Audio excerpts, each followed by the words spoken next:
Oke, halo semuanya. Jadi di live ini sebenarnya gua cuma mau ngerekam kayak pertanyaan-pertanyaan yang udah banyak gua dapet lah kemarin. So, ntar gua juga bakal upload rekaman video ini ke YouTube. Jadi kalau misalnya kalian nggak tonton atau nggak sempat nonton, you can still watch it later. Oke, so pertama gua mulai dari pertanyaan yang gua udah kumpulin kemarin ya. So, yang pertama itu SMK. Kemarin gue banyak yang tanya ke gue gitu, SMK bisa gak masuk ke NUS atau NTU? Nah, gue sendiri belum pernah tanya sendiri kayak personally ke pihak NTU NUS-nya. Tapi kemarin di kolom komentar gue ada yang kasih tahu gitu, oh dia udah pernah nanya nih email ke NTU NUS. Tapi jawabannya itu katanya SMK itu belum bisa. Jadi so far setahu gue sepertinya sih masih cuman apa ya kayak cuman untuk SMA doang so far untuk kualifikasinya yang bisa. Cuman untuk pastinya misalnya kalian yang selain SMK mungkin boleh coba langsung tanyakan ke pihak NTU NUS. Oke. Cuma untuk SMK dia udah bilang katanya nggak bisa. Soalnya orangnya tuh udah pernah tanya, dia udah pernah komen di video gue kemarin. Oke, lalu pertanyaan lain yang sering gue dapat juga itu OSIS. OSIS itu ngaruh gak sih buat apply ke NUS NTU? Nah, jawabannya itu sebenarnya gue sendiri juga gak tahu karena NTU NUS mereka tuh gak pernah kasih tahu kita apa aja sih yang perlu. Tapi kira-kira begini, ketika kita daftar, mereka kan itu kan menerima banyak pendaftaran. Mereka tuh bandingkan diri lu itu dengan kandidat-kandidat lain, applicants lain, orang yang daftar yang lain itu. Jadi tergantung juga dari prestasi apa aja yang mereka bawa misalnya. Contoh, kalau misalnya kalian OSIS itu bentar ya, aku mute. Contoh kalau misalnya kalian OSIS itu cuma sebagai member doang, mungkin dibanding contoh ada orang lain yang prestasinya misalnya dia menang olimpiade, dia tuh dapat medali emas. Tentu yang sebagai OSIS cuman anggota doang, ya tentu gak gitu ngaruh. Misalnya dibandingkan dengan itu. Tapi kembali lagi ini kan relatif banget. Jadi gue gak bisa bilang secara absolut bahwasanya OSIS itu gak penting. Tapi kalau misalnya kalian tanya, gue sendiri apakah pernah OSIS? Enggak, gue sendiri gak pernah OSIS dulu. Gue gak pernah join OSIS. Okay. Dan mungkin organisasi yang gue join itu Leo Club. Itu seperti klub sosial gitulah, jadi bukan OSIS dari sekolah. Dan gue di sana juga member doang sih. Oke. Lalu pertanyaan selanjutnya yang sering gue dapat juga UN kan sekarang nggak ada lagi katanya. Jadi gimana sih daftarnya? Soalnya selama ini kan jalur UN adanya, jalur UN sama jalur raport. Sementara kalau yang UN udah gak ada UN, gimana nih? Nah kalau ini kalian harus tunggu lagi keputusan dari NTU NUS.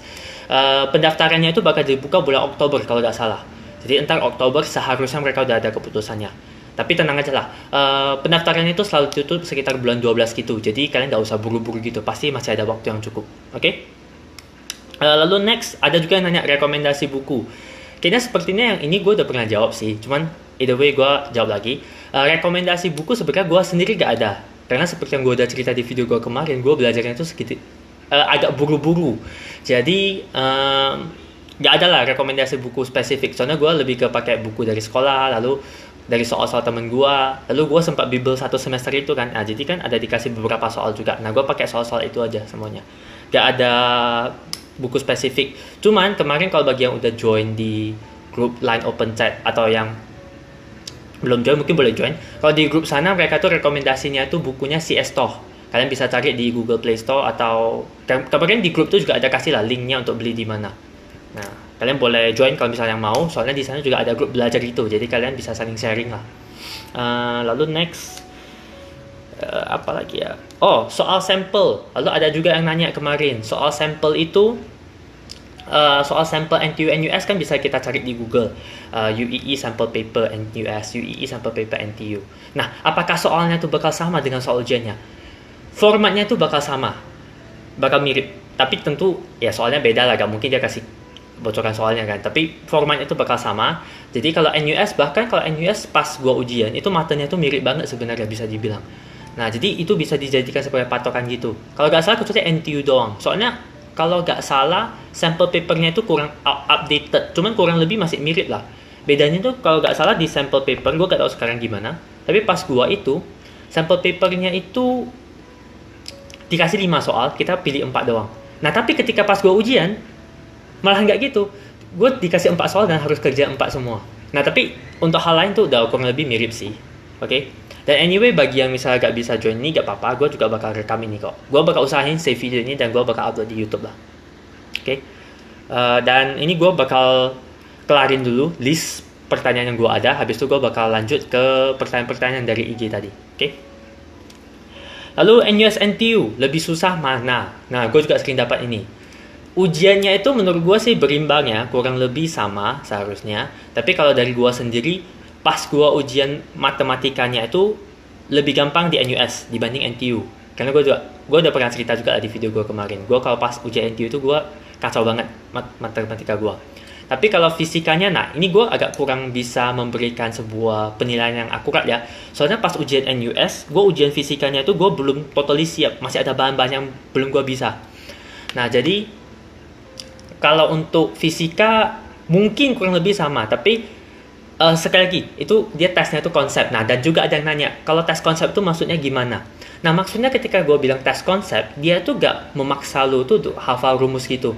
So, kalau misalnya kalian bisa tes SBM, gue lihat tes soal SBM gitu, itu kan lumayan banyak soal-soal yang kita perlu bener-bener hafal rumusnya. Kalau tanpa rumus itu kita gak bisa kerjain.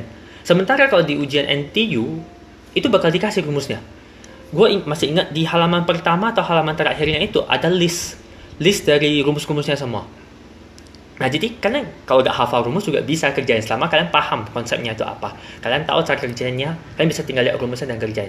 Kalau NUS gue udah kurang ingat, kayaknya mereka gak kasih list rumus. Tapi rumus yang kita pakai itu rumus yang lumayan lumayan umum gitu. Jadi misalnya F sama dengan M kali A. Itu untuk fisikanya. Nah kalau untuk pelajaran lain gue gak ambil lah. Dan kebanyakan kayaknya sih orang ngambilnya itu matematika sama fisika sih kebanyakan. Yang kimia, biologi, sama humanities itu agak sedikit biasanya. Oke, itu aja sih yang gue ada di list gue yang mau gue bahas. Ini gue bakal pindah ke pertanyaan yang kalian udah tulis di komentar ini. Ada lumayan banyak sih, cuman kemungkinan gue gak bisa bahas satu persatu semuanya. Jadi ada dua kemungkinan. Mungkin kemungkinan besar kalau misal gue gak bahas, itu pertanyaan kalian udah ada di video gue yang kemarin-kemarin. Jadi kalian bisa cek juga video gue yang kemarin yang gue udah upload. Misalnya contoh ada yang nanya juga tentang biaya hidup, ada yang nanya tentang tips nulis personal statement, itu udah ada di video YouTube gue. Kalian bisa cek langsung dan nonton lah satu persatu itu. Jadi kalau udah pernah gue jawab, gue bakal skip dan gue sebisa mungkin gue jawab semua lah, yang lain-lain. Oke, gue cek ya. Menurut kakak mending NUS atau NTU? Menurut gua tergantung lagi jurusan kalian apa. Karena NUS NTU itu mereka masing-masing ada keunggulan dan kelemahannya masing-masing lah. Tentu kelemahannya bukan sampai buruk gitu, tapi misalnya contoh bidang ini lebih unggul di NTU, jurusannya lebih unggul di NUS. Nah, kalau untuk hal ini kalian bisa cek langsung aja di misalnya qsworldranking.com atau website-website lain untuk melihat jurusan kalian kira-kira lebih bagus di mana. Tapi secara umum mereka tuh sama-sama bagus kok. Jadi fine-fine aja. Kalau untuk jurusan yang gue tahu misalnya komputer, nah kalau komputer itu gue bisa bilang kayaknya dari gue selama 3 tahun kuliah di sana, gue rasa kayaknya kalau untuk komputer masih bagusan di NUS. Karena fakultas komputer di NUS itu lebih gede dan lebih murid-muridnya itu juga lebih jago lah, banyak yang di sana lebih jago. Dan itu kalau kalian ketika udah kuliah nanti kalian bisa lihat lah, kayak banyak sekali project-project dari murid NUS itu yang benar-benar dipakai gitu. Contohnya kita ada salah satu modul planner. Ketika kita mau ngambil mata pelajaran, kita akan perlu susun jadwal kan. Nah, kalau di NUS sekarang bahkan mereka yang pakainya itu bukan sekarang sih, udah dari gua pas tahun pertama kuliah kita juga udah pakai gitu. Nah itu bukan aplikasi, websitenya itu yang kita pakai untuk mengatur jadwal kita itu dibuat oleh murid NUS-nya sendiri, murid komputer NUS-nya sendiri, jadi bukan orang luar. Nah kalian bisa cek itu, kalau misalnya kalian mau lihat juga bisa, itu nusmods.com, nusmods.com. Nah itu website yang dibuat murid NUS sendiri. Nah jadi itu yang gue lihat salah satu contohnya lah, kenapa menurut gue kalau fakultas komputer masih lebih bagus di NUS, tapi kalau untuk fakultas lain kalian bisa cek lagi. Oke. Lalu next, ada juga yang nanya. Ini juga sebenarnya kemarin juga udah banyak yang nanya sih. Nilai rapot gua tuh berapa? Nilai rata-rata rapot gua berapa dan sekolah gua di mana? Gua dulu sekolah SMA-nya tuh di SMA Sutomo 1 di Medan.